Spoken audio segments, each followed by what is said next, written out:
Welcome friends, welcome to India சமையல். இன்றைக்கி வீடியோவில் வெண்டைக்காய் ஃப்ரை டிஃப்ரெண்ட்டான முறையில் உங்களுக்கு நான் செஞ்சு காமிக்கிறேன்.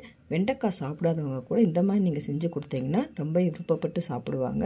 நம்ம சேனலை ஃபஸ்ட் டைம் பார்க்குறதா இருந்தால் சப்ஸ்கிரைப் பண்ணிக்கோங்க. அப்போ தான் நான் போகிற ஒவ்வொரு வீடியோ நோட்டிஃபிகேஷனில் வரும். நான் வெண்டைக்காயை நல்லா கழுவிட்டு நல்லா இந்த மாதிரி தொடச்சிட்டு சின்ன சின்ன பீஸாக கட் பண்ணி எடுத்து வச்சுருக்கேன்.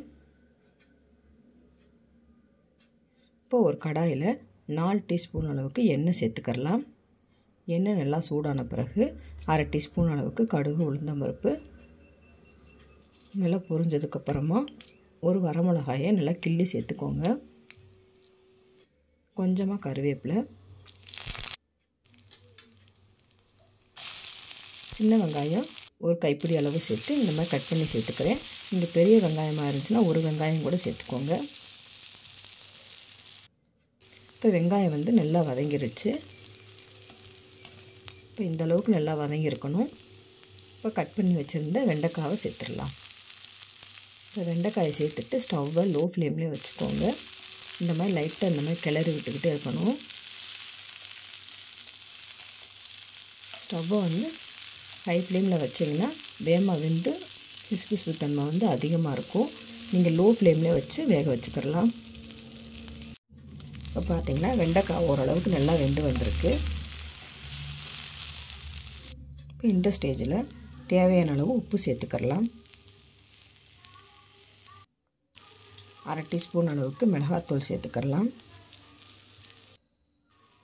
1/4 டீஸ்பூன் அளவுக்கு மஞ்சத்தூள் இப்போ சேர்த்துட்டு நல்லா மிக்ஸ் பண்ணிக்கலாம்.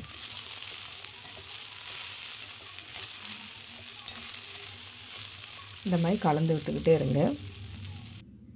இப்போ பார்த்திங்கன்னா நல்லா வெந்துருச்சு வெண்டைக்காய். கொஞ்சம் கூட வழுவழுப்பு தன்மை எதுவுமே இல்லை. இப்போ இந்த ஸ்டேஜில் வேர்க்கடலையை தோலெல்லாம் நீக்கிட்டு இந்த மாதிரி பவுடர் பண்ணிவிட்டு கொஞ்சமாக சேர்த்துக்கலாம். இந்த மாதிரி வேர்க்கடலையை சேர்த்து நீங்கள் வெண்டைக்காய் பண்ணி பாருங்கள், சூப்பராக இருக்கும். டேஸ்ட்டே கொஞ்சம் டிஃப்ரெண்ட்டாக இருக்கும்.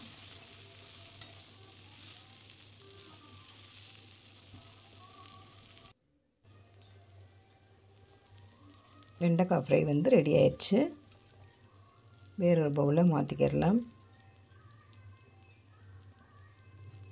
வெண்டைக்காய் ஃப்ரையை இந்த மாதிரி வேர்க்கடலையோடு பண்ணி சாப்பிட்றப்ப டேஸ்ட்டு சூப்பராக இருக்கும். ட்ரை பண்ணி பாருங்கள். ட்ரை பண்ணி பார்த்துட்டு கமெண்ட் பண்ணுங்கள். உங்களுக்கு இந்த வீடியோ பிடிச்சிருந்துச்சுன்னா லைக் பண்ணுங்கள், ஷேர் பண்ணுங்கள், கமெண்ட் பண்ணுங்கள். உங்களை நான் வேறு விட சந்திக்கிறேன். பாய். தேங்க்ஸ் ஃபார் வாட்சிங்.